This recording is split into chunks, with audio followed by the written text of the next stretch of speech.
Assalamu alaikum, my name is Salim Siddiqui and you're listening or watching the hotconflict.com video series on Eid, the great celebration of the Muslims, and we're going through a little bit of the stories and histories on talking about the truth of what's going on in the world around us. If you haven't been watching some of the earlier programs, you should probably go back and listen to the story from the beginning so that you can understand what's going on. But right now we're talking about Moses. The time of Moses, and Moses has just freed his people from the lands of the pharaohs. And now his people are searching for their own promised land, somewhere for them to go and establish their own community. But the world is a scary, messed up place, like we've said. There are people who don't believe in God, there are people who are pagans, there are people who are committing all kinds of sorcery, there is possible descriptions of some of the alien races and the jinns interbreeding with humans. There are stories of all kinds of things. And Moses is leading his people, and he wants to now know what to do, because the mission that God sent him to do, he did it. He saved his people and they escaped from Pharaoh. And so he goes up into the mountains and fasts for 30 days. And it's an important point of the plot because it relates to the story later on how everything is supposed to be connected. And at this time, his people are down in the valley waiting for him. And after fasting for 30 days, they're getting very impatient with Moses. I have to say, we talk about this series and we talk about what are the articles of faith. And again, I said, as a Muslim talking about the people of Moses and the Jews, I don't consider them my enemy. I consider them my brothers. These are the people who believed in the Lord Most High at that time. How could they be anything other than the great people?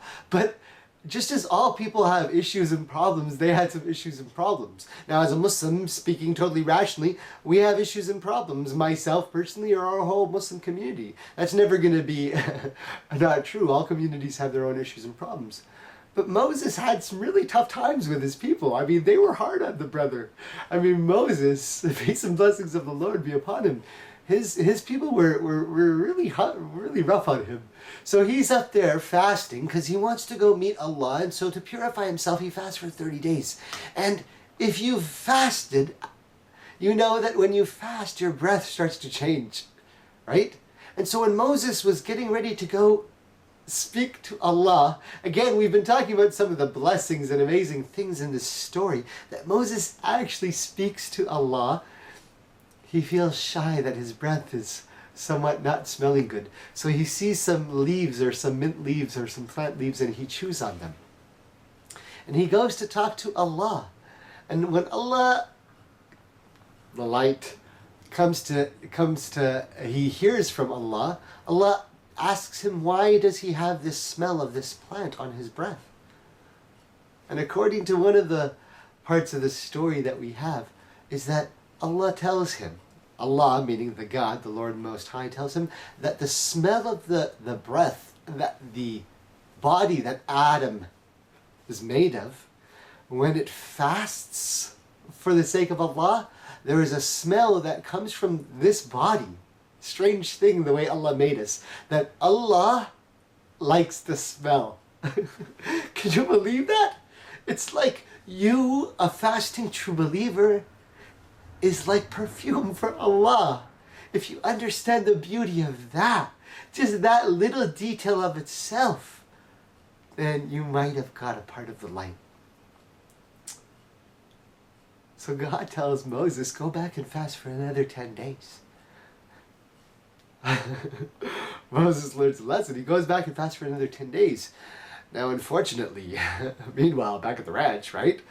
The people with following Moses, the freed children of Israel, they're getting to the point where they've lost it now. I mean, God knows whether some of the other jinns have come to them or convinced them or confused them, or even hypocrites within their own community, or for whatever the situation, Moses takes an extra 10 days and things are getting really, really messed up back down at the bottom of the mountain. But let's stay with Moses, because this is so beautiful. Moses goes back to talk to Allah. Again, just that idea. Moses gets to speak to Allah, Kalam Allah.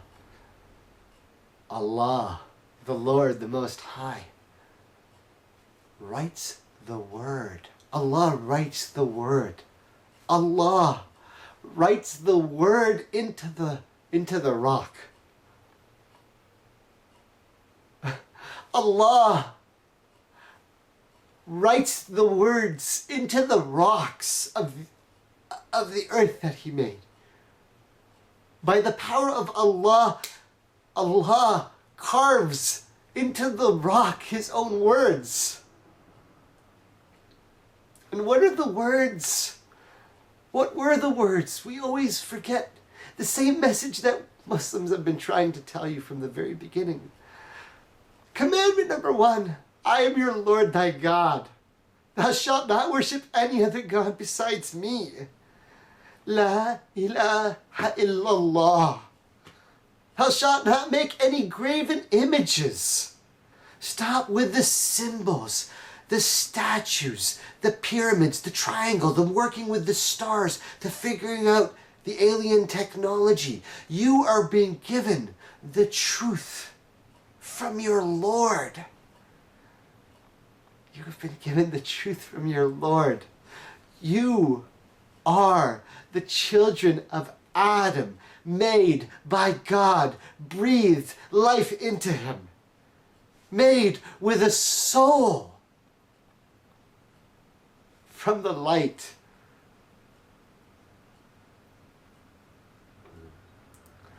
Moses brings back the commandments, of course, and all the other commandments, but the most important being what? La ilaha illallah.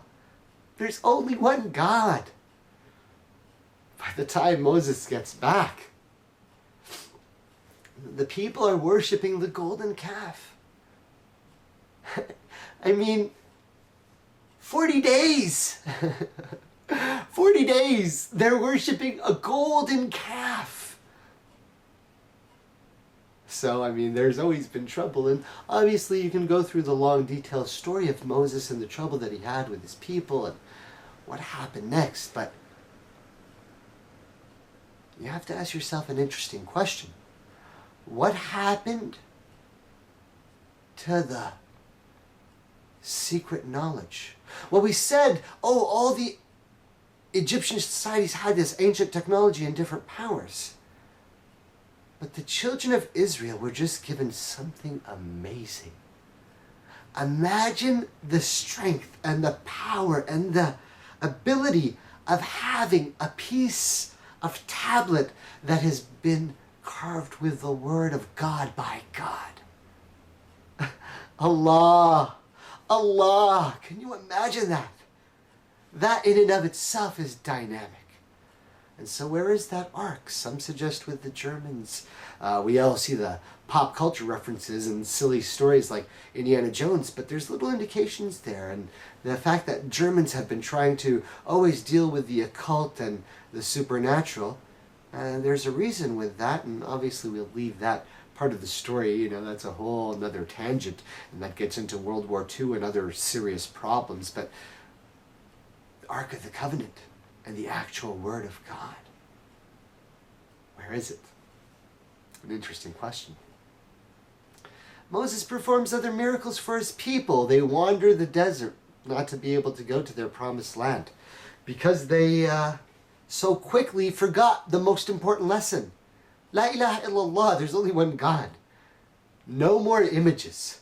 No more beasts or signs or symbols or triangles or anything like that. Your God is one.